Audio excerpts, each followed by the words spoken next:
கர்த்தருக்கு பயப்படுதல் ஜீவ ஊற்று. அதனால மரண கன்னிகையிலிருந்து தப்பலாம்.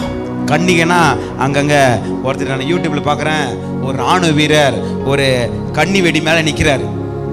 கன்னி வெடி மேலே நிறைய கன்னி வெடிச்சிருக்காங்க. அந்த கன்னி வெடி மேலே ஓடி ஓடி நடந்து வர்றாரு.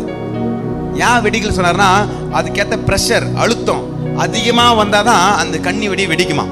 இவர் 60 கிலோனா அது வந்து ஒரு 200-300 கிலோ அந்த வெயிட் வந்தால் மட்டும் தான் அந்த கன்னி வெடி வெடிக்குமா.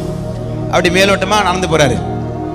இந்த ஒரு நம்ம சின்ன வயசில் பார்த்துருக்கு தெரியுமா, ஒரு வேடம் வந்து என்ன பண்ணுவான், ஒரு வலையை விரிப்பான், அதுக்கு மேலே தானியங்களை போடுவான், மேலே வந்து என்ன உட்காரோம், பறவைகள் வந்து உட்காரோம், கடைசியாக மாட்டிக்கும். பிசாசானவன் எவனை விழுங்கலாமே என்று அவன் கன்னி வலையை உங்களுக்கு தெரியாம எனக்கு தெரியாம ஆவிக்குரிய மண்டலத்தில் விழித்து கொண்டிருக்கிறான். கர்த்தருக்கு பயப்படுகிறவர்களுக்கு கர்த்தர் அந்த கன்னி வெடிகளிலிருந்து, கன்னி போல இருக்கிற பிரச்சனைகளிலிருந்து, சிங்கம் போல வாய்களிலிருந்து கர்த்தர் நம்மளை தப்பி வைக்கிற தேவனாகவே இருக்கிறார். கரங்களை தட்டி மையம் படுத்துங்க. அல்லேலூயா.